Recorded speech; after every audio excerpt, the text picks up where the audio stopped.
the fourth installment.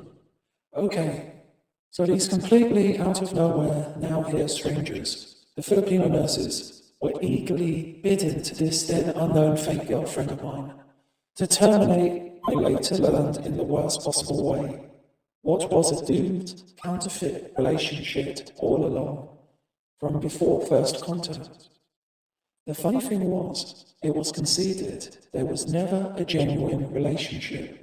With that in mind, I had been the only person, supplier or victim, with legitimate reasons to break off anything, having found out by now that she had very strong narcissistic personality disorder.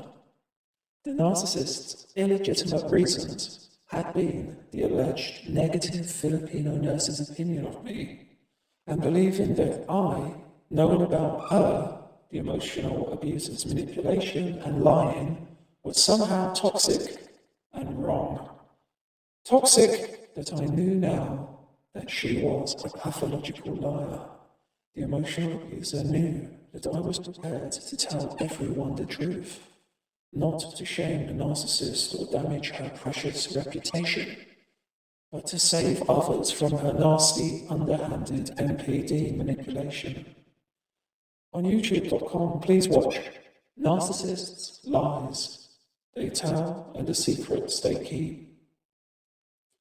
Let me be clear, upfront and honest right now. Absolutely every nurse in the Filipino house share had not showed any resentment, hostility, animosity, or gesticulated any threats or visible protests against our one-sided, in the emotional abuser's favour, relationship, backed up with reasonable grievances and real concerns. Nothing was ever mentioned in frustration or anger along the lines of persuading I to depart. It was perhaps yet another exaggeration for addictive narcissistic drama supply for the narcissist. Maybe the stirring emotional abuser wanted I, the only possible victim, in her, the narcissist's masterminded chaos, to confront the Filipino nurses about what they had been allegedly saying about our private life for a drama-packed showdown, making me into the villain of the narcissist's tragic piece, tailor-made for I, the target empath, implicating unanimously, with I only opposing, with over-the-top false sorrowful emotions, that I was the perpetrator, a no-good troublemaker, humiliating me by defaming my good name to those involved. Was this all yet another of the emotional abuser's narcissistic mind games, making me feel discarded, unwanted, and devalued?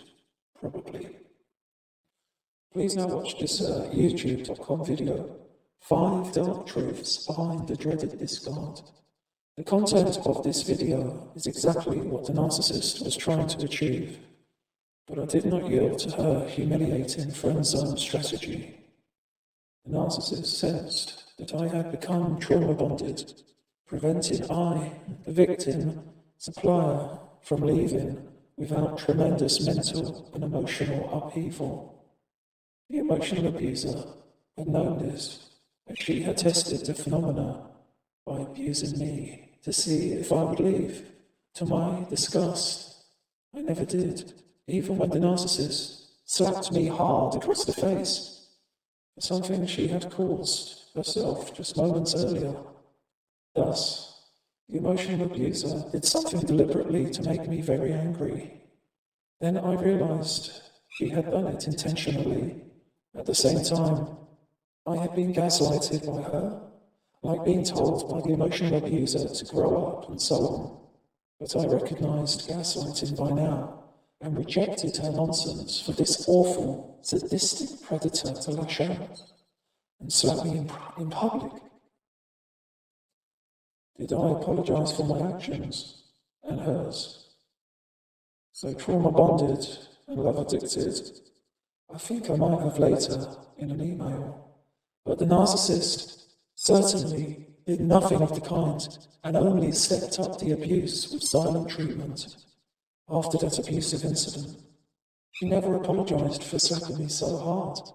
The main reason was probably because the emotional abuser believed that she did not have to because I was trauma bonded, and in her deluded mind, it had been completely justified.